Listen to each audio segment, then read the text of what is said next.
السلام عليكم ورحمة الله وبركاته.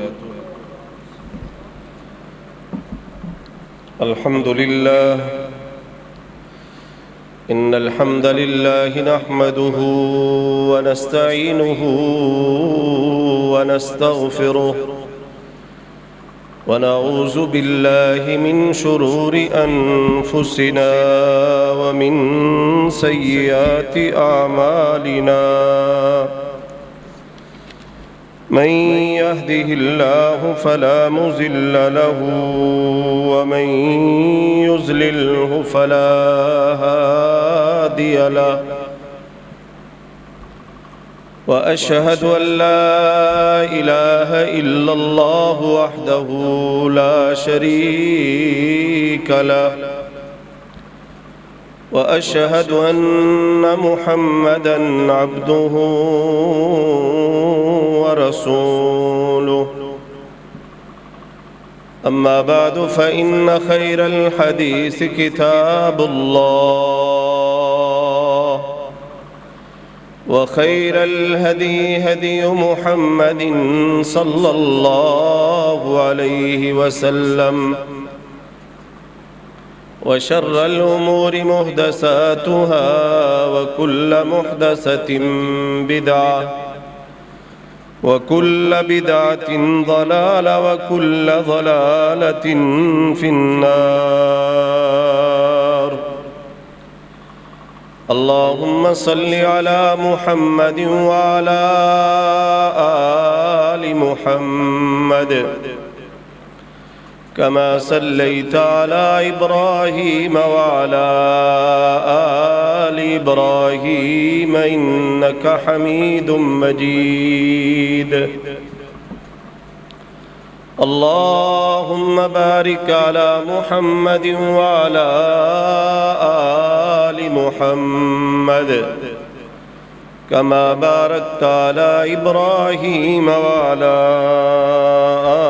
آل إبراهيم إنك حميد مجيد. أعوذ بالله السميع العليم من الشيطان الرجيم، من همزه ونفخه ونفسه.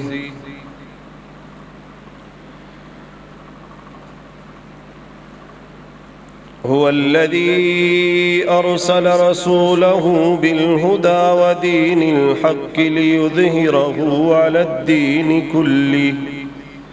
ولو كره المشركون. يا أيها الذين آمنوا هل أدلكم على تجارة تنجيكم من عذاب أليم؟ تؤمنون بالله ورسوله وتجاهدون في سبيل الله بأموالكم وأنفسكم، ذلكم خير لكم إن كنتم تعلمون. يغفر لكم ذنوبكم ويدخلكم جنات تجري من تحتها الأنهار، ومساكن طيبة في جنات عدن، ذلك الفوز العظيم. وأخرى تحبونها نصر من الله وفتح قريب، وبشر المؤمنين.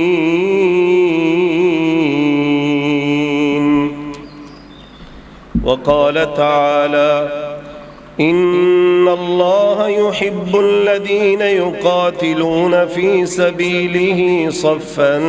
كأنهم بنيان مرصوص.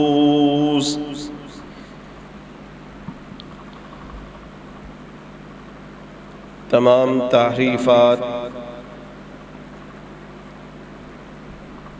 تقدیسات، تحمیدات، تمجیدات اللہ رب العزت کی ذات کے لیے خاص، جو اس کائنات کا خالق، مالک، رازق، آقا اور داتا ہے، بے شمار لاتعداد ان گن درود و سلام نبی کریم صلی اللہ علیہ وسلم کی ذات اقدس پر، جن کو اللہ رب العزت نے ہماری ہدایت کے لیے مبعوث فرمایا۔ اسی طرح اللہ رب العزت کی بے شمار لاتعداد رحمتیں اور برکتیں ہوں آپ کے ساتھیوں پر، جنہوں نے آپ کا ہر حال میں ساتھ دیا، آپ کی ہر بات پر لبیک کہا، آپ کی ہر بات کو بڑے غور سے سنا، اسے محفوظ کیا، اس پر عمل کیا اور ہم تک پہنچایا۔ محترم سامعین، میں نے آپ کے سامنے سورۃ الصف میں سے چند آیات کی تلاوت کی ہے۔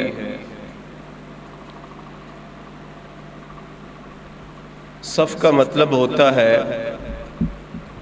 صف بندی کرنا، چاہے وہ صف بندی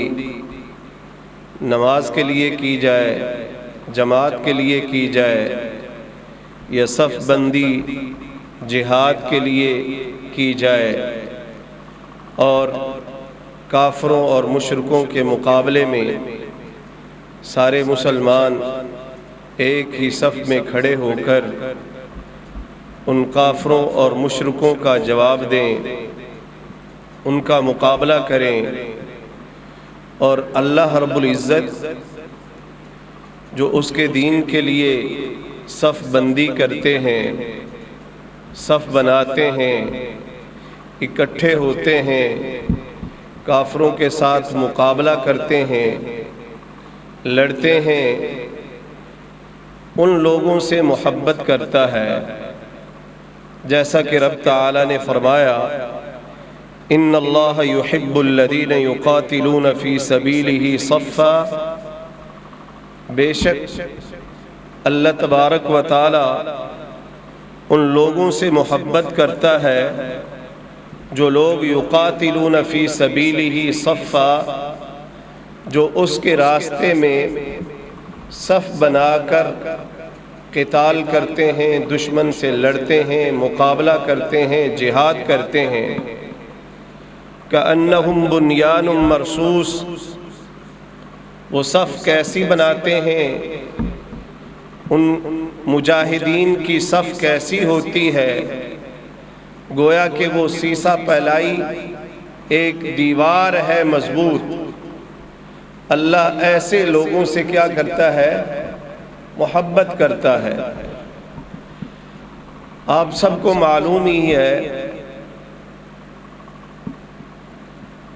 کہ چند دن پہلے انڈیا نے ملک پاکستان پر حملہ کیا اور مختلف مساجد کو انہوں نے نشانہ بنانے کی کوشش کی، جس میں سے چند ایک مساجد اللہ کے گھر، ان کا نقصان بھی ہوا، اور ان مساجد کے اندر یا ان مساجد کے ملحق جو گھر تھے، وہاں پہ جو بچے تھے، خواتین تھیں، وہ بچے اور خواتین بھی شہید ہوئے۔ یہ تو اللہ رب العزت کے ہاں جو اللہ کے راستے میں شہید کر دیے جاتے ہیں، قتل کر دیے جاتے ہیں، ان کے بارے میں تو رب تعالی نے فرمایا، وَلَا تَقُولُوا لِمَنْ يُقْتَلُ فِي سَبِيلِ اللَّهِ أَمْوَاتٌ، جو لوگ اللہ کے راستے میں شہید کیے جاتے ہیں، قتل کر دیے جاتے ہیں، ان کو مردہ بھی مت کہو، بل احیاء، بلکہ وہ زندہ ہیں، وَلَٰكِن لَا تَشْعُرُونَ، لیکن تمہیں شعور نہیں ہے ان کی زندگی کا۔ وہ تو انشاءاللہ جنتوں کے وارث بنا دیے گئے اور جنتوں کے مہمان بن گئے اور پہنچ گئے۔ اور یہ کافروں کی بہت بڑی جسارت تھی، یہ انڈیا کی بہت بڑی جسارت تھی، اور یہ مودی اس ملک پاکستان کے ساتھ بھی وہی کرنا چاہتا تھا۔ اس کے دل و دماغ کے اندر اور ذہن کے اندر سب کچھ وہی بھرا ہوا تھا جو کچھ نیتن یاہو اسرائیل کے وزیر اعظم کے ذہن میں تھا۔ جیسا کہ اس نے فلسطینیوں پر بمباری کر کر کے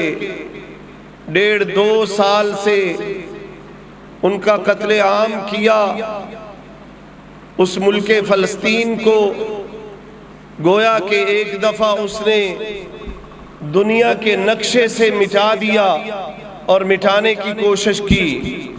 اور ابھی تک کر رہا ہے کہ میں اس کو ختم کر دوں اور یہاں پہ پھر گریٹ اسرائیل جو ہے اس کی بنیادیں رکھوں اور پھر آگے اپنا آرڈر چلاتا جاؤں،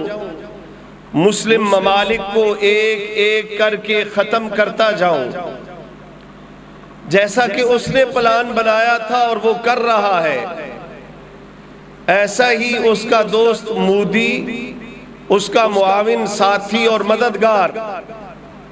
یہ چند روز ہی پہلے اس سے مل کے آیا تھا، اور اس نے اس کو یہ پلان دیا کہ جس طرح میں فلسطینیوں کے ساتھ ان مسلمانوں کے ساتھ کر رہا ہوں، تم جا کے ملک پاکستان کے مسلمانوں کے ساتھ ایسا کرو اور اس کو بھی نقشے سے ختم کر دو۔ بہرحال اس نے بھی سوچی سمجھی تدبیر اور سازش کے تحت یہ سارا کچھ کیا، اور وہ بھی اپنے آپ کو بڑا فرعون سمجھنے لگ گیا اور تھانے دار اس علاقے اور اس خطے کا سمجھنے لگ گیا، اور اس نے برملا جو ہے اپنا اٹیک کر دیا ملک پاکستان کو اور اس کی سالمیت کو نشانہ بنایا۔ اب اس کے وہم و گمان میں بھی یہ نہیں تھا کہ اس کے جواب میں اور رد عمل میں میرے ساتھ یہ کچھ ہو جائے گا، اس کی سوچ میں بھی نہیں تھا۔ لیکن جب ایک مسلمان کھڑا ہو جاتا ہے اللہ کے راستے میں، اور جن لوگوں نے تیاری کی ہوتی ہے، اللہ کی آیات پر عمل کیا ہوتا ہے، اور جو دشمن سے ہر وقت چوکس رہتے ہیں، اس کے مقابلے کے لیے ہر وقت اپنے آپ کو تیار رکھتے ہیں اور اس کا مقابلہ پھر کرتے ہیں، تو اللہ ضرور ان کی مدد کرتا ہے۔ مودی نے پہلے اٹیک کیا اور پھر اس نے اپنے فائٹر جیٹ جو ہیں وہ بھیجے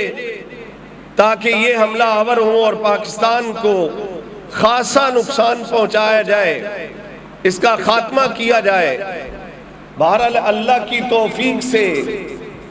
اور ہماری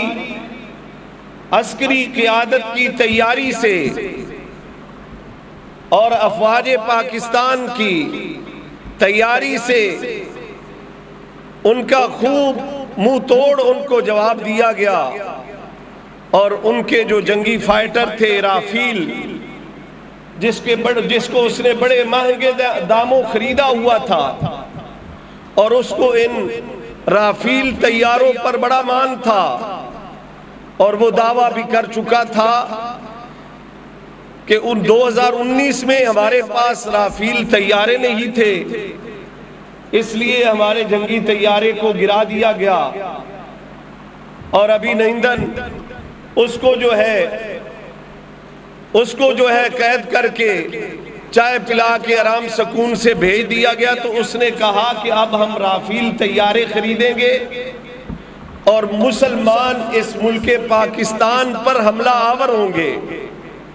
تو اس حوالے سے اس نے اپنے طیارے خریدے اور تیاری کر کے مکمل طور پر وہ حملہ آور ہو گیا، اور اللہ کی مدد سے اور افواج پاکستان کی اس کوشش اور محنت کے ساتھ رب نے ملک پاکستان کو سرخرو کیا، اور اس کے اتنے مہنگے جو رافیل طیارے تھے وہ 6 کے قریب جو ہے اس کے طیارے گرا دیے گئے۔ پھر اس نے اسرائیلی ڈرون، اسرائیل ساخت کے ڈرون جو غزہ کے اندر وہ برسا رہا تھا، وہ ڈرون ان کے ذریعے سے حملہ آور ہونا چاہا، اس نے پاکستان پہ حملہ کرنا چاہا کہ چلے رافیل طیاروں کے ذریعے سے، تو میرا یہ تو جو جذبہ اور جو میرا یہ کوشش تھی وہ ناکام ہوئی، تو اب میں دوسرے طریقے سے حملہ آور ہوتا ہوں۔ تو اس نے پھر ڈرون کے ذریعے سے حملہ کرنا چاہا پاکستان پر، اور اللہ تبارک و تعالی نے اس کے جتنے ڈرون تھے وہ بھی اس کے لیے ڈرون خواب ہی بنا دیے، اور ان کا بھی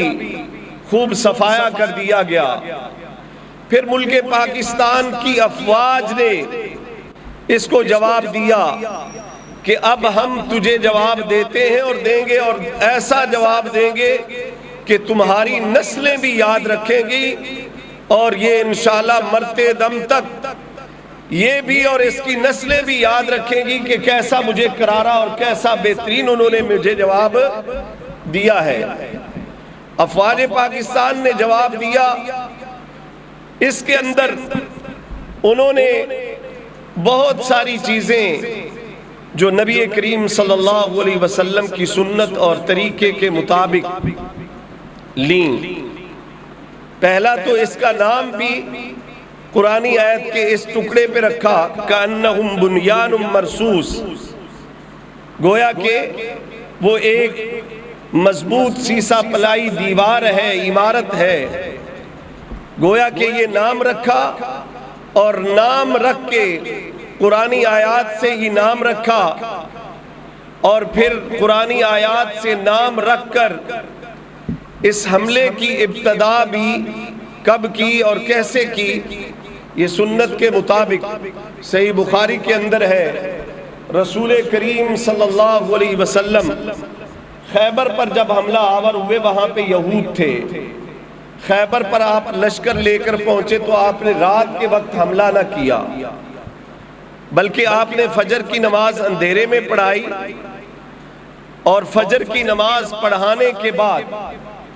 آپ نے فوراً خیبر پر حملہ کر دیا۔ خیبر کے لوگ، یہ یہودی، اپنے کام کاج کے لیے، کھیتوں کی تیاری کے لیے جو سامان تھا ان کے پاس وہ لے کے جا رہے تھے کہ آپ صلی اللہ علیہ وسلم نے اچانک ان پر فجر کے بعد حملہ کیا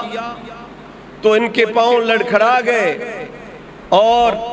یہ خیبر کے یہودی اس وقت کہنے لگے، جاء المحمد والجیش، محمد اور اس کا لشکر، محمد اپنے لشکر سمیت آ گیا، محمد اپنے لشکر سمیت آ گیا، اور لشکر لے کر ہم پر چڑھائی کر دی، اور اللہ کی توفیق سے رب تعالی نے آپ کو مدد دی، آپ کا ساتھ دیا، اور خیبر کو کیا کیا؟ فتح کیا۔ اور اس وقت رسول کریم صلی اللہ علیہ وسلم نے آیت مبارکہ کے اس ٹکڑے کی بھی تلاوت کی، فَإِذَا نَزَلْنَا بِسَاحَةِ قَوْمٍ فَسَاءَ صَبَاحُ الْمُنذَرِينَ، جب ہم کسی قوم کے میدان میں اتر آتے ہیں تو اس قوم کی جن کو ڈرایا گیا ہوتا ہے، پہلے سے تنبیہ کی گئی ہوتی ہے، ان کی صبح بہت بری ہوتی ہے۔ تو آپ صلی اللہ علیہ وسلم نے حملہ کیا، اللہ کی مدد سے رب تعالیٰ نے غلبہ دیا۔ ایسے ہی پاکستان نے اس چیز کو، ملک پاکستان اور افواج پاکستان نے اسی چیز کو، اسی سنت اور اسی طریقے کو دیکھتے ہوئے کہ رسول کریم صلی اللہ علیہ وسلم کیسے کس وقت حملہ کرتے تھے، اسی کو دیکھتے ہوئے انہوں نے فجر کے بعد والا ٹائم اس کا انتخاب کیا۔ جب ہم آپ کے طریقے کو اپنائیں گے، اللہ کی کتاب اللہ کو سامنے رکھیں گے، اللہ کی کتاب کے مطابق اور نبی کریم صلی اللہ علیہ وسلم کے فرمان کے مطابق اور آپ کی سنت کے مطابق جو بھی کام کریں گے، رب تعالیٰ اس کام کے اندر برکت دے گا، اس کے اندر ہماری مدد معاونت فرمائے گا، اور جس کی رب پھر مدد کرتا ہے تو اس کا آگے مقابلہ کوئی بھی نہیں کر سکتا ہے۔ نبی کریم صلی اللہ علیہ وسلم غزوے سے پہلے جب لشکر کی مکمل تیاری ہو جاتی اور آپ پہنچ جاتے تو آپ صلی اللہ علیہ وسلم دعا بھی کرتے تھے۔ ہماری افواج نے بھی یہ حملہ کرنے سے پہلے دعا بھی کی، جیسے کہ رسول کریم صلی اللہ علیہ وسلم نے بدر کے موقع پر جب آپ نے دیکھا کہ ادھر تعداد دشمن کی 1000 کے قریب ہے اور یہاں پہ تھوڑے ہیں 319 یا 313 کے قریب ہیں، تو اس وقت آپ رب کے سامنے آپ نے اپنے ہاتھ دراز کر لیے اور رب سے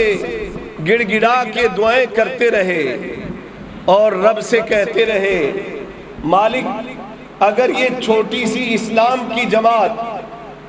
یہ مسلمان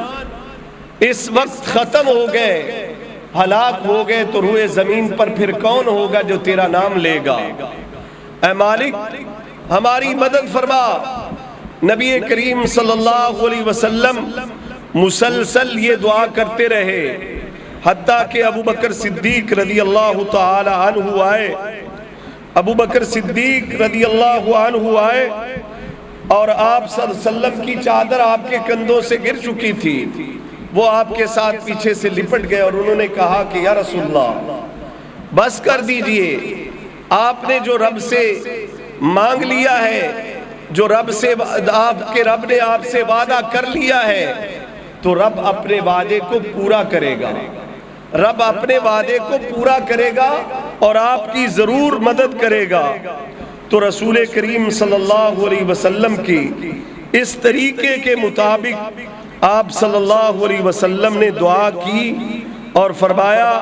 کہ اللہ اہل اسلام کو مدد عطا فرما، اگر یہ مسلمان ختم ہو گئے تو روئے زمین پر تیرا کون نام لینے والا ہوگا، کون عبادت کرنے والا ہوگا؟ پھر آپ نے اللہ اکبر پڑھ کے حملہ کیا، فرمایا اللہ اکبر خریبت خیبر، آپ نے فرمایا اللہ اکبر۔ ایسے ہی ملک پاکستان کی افواج پاکستان نے بھی تکبیر کے ساتھ حملہ کیا، اللہ اکبر پڑھ کے انہوں نے بھی دشمن پر حملہ کیا اور اٹیک کیا، اور رب نے پھر کیا دی؟ فتح دی اور غلبہ دیا۔ اور جو مجاہدین گئے تھے اپنے فائٹر اور اپنے جنگی جیٹ لے کے تیاری لے کے، انہوں نے انڈیا کے اندر گھس کر ان کے جتنے بھی بیس تھے ان کو نشانہ بنایا اور وہاں پہ تباہی کی، اور دنیا نے دیکھا، اور اللہ رب العزت نے یہ ہمیں فتح عطا فرمائی، جس کو ملک پاکستان نے فتح مبینہ کا نام دیا ہے۔ اللہ تبارک و تعالی نے نبی کریم صلی اللہ علیہ وسلم کو مکہ فتح دیا، مکہ پر غلبہ دیا، فتح دی، تو اس وقت اللہ تبارک و تعالی نے سورہ فتح جو ہے نازل فرمائی، اِنَّا فَتَحْنَا لَكَ فَتْحًا مُبِينًا۔ اے نبی کریم صلی اللہ علیہ وسلم ہم نے آپ کو واضح فتح عطا فرمائی ہے۔ تو اللہ تبارک و تعالیٰ نے ایک طرح کی مسلمانوں کو یہ بہت عظیم فتح عطا فرمائی ہے۔ بہرحال اگر چاہتے ہماری افواج چاہتی تو ان کا صفایا اور بھی ہو سکتا تھا، لیکن ٹرمپ کے کہنے کی وجہ سے جو ہے اس کو بند کر دیا گیا اور یہ سیل بندی کر دی گئی۔ تو بہرحال پھر بھی جو کافر ہے وہ مڑنے والا نہیں ہے، کافر ہمارا دشمن ہے، اور کافر جو ہے مڑنے والا نہیں ہے، یہ رکنے والا نہیں ہے۔ کیونکہ اس کے بارے میں رب تعالیٰ نے ہمیں یہ پہلے سے ہی فرما دیا ہے، یریدون لیطفئوا نور اللہ بافواہہم، یہ کافر چاہتے ہیں کہ اللہ کے اس دین کو، دین اسلام کو اپنے منہوں سے، اپنی پھونکوں سے بجھا دیں، واللہ متم نورہ ولو کرہ الکافرون، اور اللہ اپنے نور کو پورا کرنے والا ہے اگرچہ کافر ناپسند ہی کیوں نہ کرتے ہوں۔ هو الذی ارسل رسولہ بالہدی، وہ ذات جس نے اپنے رسول کو ہدایت کے ساتھ بھیجا، ودین الحق، اور دین حق کے ساتھ بھیجا، لیظہرہ علی الدین کلہ، تاکہ وہ اس دین اسلام کو تمام ادیان باطلہ پر، جتنے بھی باطل دین ہیں ان پر سب پر غالب کر دے، وَلَوْ كَرِهَ الْمُشْرِكُونَ، اگرچہ مشرک اس کو ناپسند ہی کیوں نہ کرتے ہوں۔ مشرکوں کے اندر یہ ملک پاکستان، افواج پاکستان یا جو بھی اسلامی ممالک ہیں وہ کھٹکتے ہی رہتے ہیں، ہر وقت ان کو ڈر اور خدشہ ہی لگا رہتا ہے کہ کہیں یہ قوت اور طاقت میں ہم سے آگے نہ نکل جائیں اور پھر ہمارا یہ صفایا نہ کر دیں، ہمارے باطل ادیان کا خاتمہ نہ کر دیں اور دین اسلام کو غالب نہ کر دیں۔ میرے بھائی ساتھی بزرگ، رسول کریم صلی اللہ علیہ وسلم نے زندگی کے اندر جزیرہ عرب، آپ نے اس پورے عرب کے اندر اللہ کے دین کو نافذ کیا، اور پھر اللہ تبارک و تعالی نے آپ کے بعد حضرت عمر فاروق رضی اللہ تعالی عنہ کو دور میں اس روئے زمین پر، اس پوری دنیا کائنات پہ اسلام کا بول بالا کیا اور اسلام کو غالب کر دیا۔ مشرق سے لے کر مغرب تک، شمال سے لے کر جنوب تک ایک دفعہ اس دین اسلام کا غلبہ ہوا، بول بالا ہوا، اور اس کو رب نے غالب کر دیا۔ اور اسی صورت کے اندر انہی آیات کے آگے میں رب تعالیٰ فرماتا ہے، یا ایہا الذین آمنوا، اے ایمان والو، هل ادلکم علی تجارت تنجیکم من عذاب علیم، تم نے اپنے آپ کو دین اسلام کی سربلندی کے لیے ہر وقت تیار رکھنا ہے، اور اس کو غالب کرنے کے لیے اپنی کوشش، اپنی محنت جو تم سے ہو سکے وہ کرتے رہنا ہے۔ اور رب تعالیٰ نے فرمایا، کیا میں تمہیں ایسی تجارت نہ بتلاؤں؟ یا ایہا الذین آمنوا هل ادلکم علی تجارت تنجیکم من عذاب علیم، ایسی تجارت نہ بتلاؤں جو تمہیں دردناک عذاب سے بچا لے۔ یہ سب سے بہترین تجارت ہے۔ کون سی تجارت؟ جس کے بارے میں رب ہمیں بتلا رہا ہے، وہ تجارت کیا ہے؟ تؤمنون باللہ ورسولہ، تم اللہ پر ایمان لاؤ، اس کے رسول پر ایمان لاؤ، وتجاہدون فی سبیل اللہ باموالکم وانفسکم، اور اللہ کے راستے میں اپنے مالوں سے بھی اور اپنی جانوں سے بھی جہاد کرو۔ ذالکم خیر لکم ان کنتم تعلمون، یہ تمہارے حق میں بہتر ہے اگر تم جانتے ہو، اگر تم جانتے ہو تو تمہارے حق میں یہ تجارت بہت ہی بہتر ہے۔ اور رسول کریم صلی اللہ علیہ وسلم نے امت کو کیا فرمایا تھا؟ امت کو کیا بتلایا؟ امت کو کیا آپ نے بیان کیا؟ آپ نے فرمایا، جُعِلَ رِزْقِي تَحْتَ ظِلِّ رُمْحِي، میرا رزق جو ہے وہ میرے سائے کے، میرے نیزے کے سائے کے نیچے رکھا گیا۔ میرا رزق وہ میرے نیزے کے سائے کے نیچے رکھا گیا ہے۔ گویا کہ مجھے رزق رب نے کہاں سے دینا ہے؟ میں کافروں سے لڑوں گا، تلوار کا استعمال کروں گا، اپنے نیزے کو چلاؤں گا تو کافروں کے مال اللہ میرے قدموں میں لا کے ڈال دے گا۔ یہ رزق میرا میرے رب نے اس طرح رکھ دیا ہے۔ آج مسلمان جو مارے کھا رہے ہیں، مسلمان جو پٹ رہے ہیں، انہوں نے اس حدیث کو چھوڑ دیا، کیونکہ آپ کا رزق اور آپ کی امت کا رزق کہاں ہے؟ نیزے کے سائے کے نیچے ہے، تلواروں کے سائے کے نیچے ہے۔ مطلب ہم جہاد کریں گے، رب کے راستے میں دشمن سے لڑیں گے تو رب ہمیں کیا دے گا؟ وہاں سے روزی روٹی، وہاں سے مال و متاع دے گا۔ اور یہی ہوا حضرت عمر فاروق رضی اللہ تعالی عنہ کے دور میں۔ کیسر و کسریٰ کے جتنے خزانے تھے، اس وقت کی دو سپر پاور جو طاقتیں تھیں، ان کے جتنے خزانے اور جتنا مال تھا وہ کن کے پاس آیا؟ مسلمانوں کے قبضے میں آ گیا، اور اس کو پھر آگے مسلمانوں پہ تقسیم کیا گیا، مجاہدین پر تقسیم کیا گیا۔ ایسے ہی اگر ہم اللہ کے راستے میں لڑیں گے تو یہ کافروں کے اموال، یہ کافروں کے مال بھی ہمارے قبضے میں آئیں گے۔ اب تو ہمارے مال کافروں کے قبضے میں جا رہے ہیں، لیکن جب ہم کافروں سے مقابلہ کریں گے، لڑیں گے، جہاد کریں گے، اللہ کے دین کے لیے تلوار اٹھائیں گے، اپنے ہتھیار اٹھائیں گے اور ان کا مقابلہ کریں گے، نکلیں گے، تو اللہ ہمیں رزق دے گا، عزت بھی عطا کرے گا، کیونکہ جہاد جو ہے اس کے اندر عزت بھی ہے، دین کی بھی سربلندی ہے اور مسلمانوں کی بھی سربلندی ہے۔ آپ صلی اللہ علیہ وسلم نے فرمایا کہ کوہان چوٹی جو ہے وہ جہاد ہے۔ اگر ہم چاہتے ہیں دنیا کے اندر عزت پائیں، سرخرو ہو جائیں، تو پھر اس جہاد کے لیے ہمیں تیاری کرنی ہوگی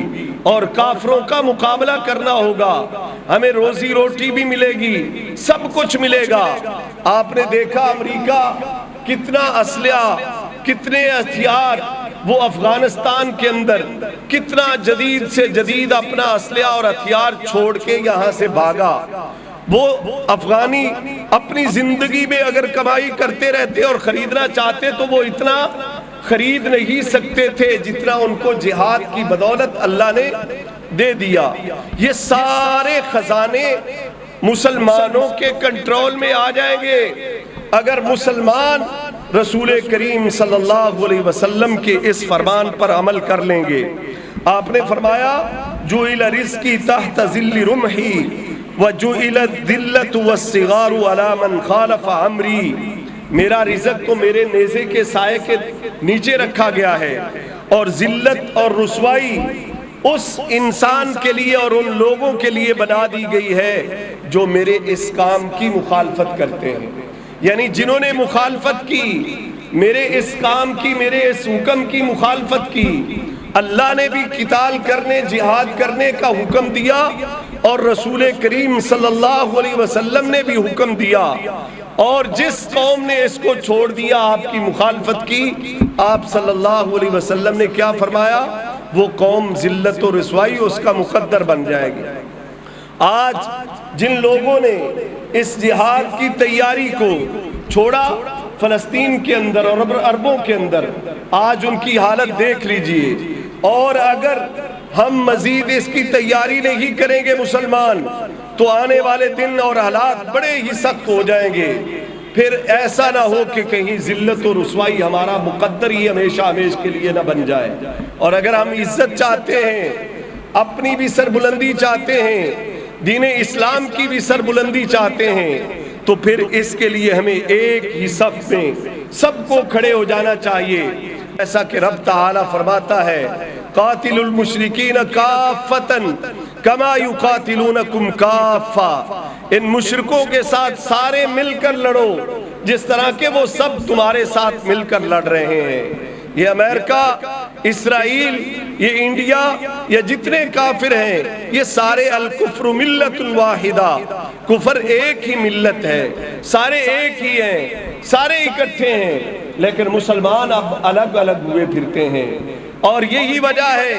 ہمارے الگ ہونے کی وجہ سے ہی وہ ہمارا دشمن فائدہ اٹھا رہا ہے اور ہم کو ایک ایک کر کے مار رہا ہے۔ جب تک ہم ایک نہیں ہوں گے تب تک ہمیں غلبہ نہیں ملے گا۔ تو میرے بھائی، ساتھی، بزرگ، اس لیے سب کو چاہیے کہ اس کام کے لیے تیار رہیں، تیاری کریں اور اللہ کے مجاہد، اللہ کے دین کے محافظ اور مجاہد بنیں۔ رب تعالیٰ فرماتا ہے ایسے لوگوں کو بشارت دیتے ہوئے، اگر تم یہ کام کرو گے، میں جو تجارت تمہیں بتلا رہا ہوں، اس تجارت کو کرو گے، یغفر لکم ذنوبکم، تو دنیا کے اندر چھوٹے موٹے جو گناہ تم سے ہو جاتے ہیں، تمہارے گناہوں کو بھی معاف کر دے گا، وَيُدْخِلْكُمْ جَنَّاتٍ تَجْرِي مِن تَحْتِهَا الْأَنْهَارُ، اور تمہیں ایسی جنتوں کے اندر داخل کرے گا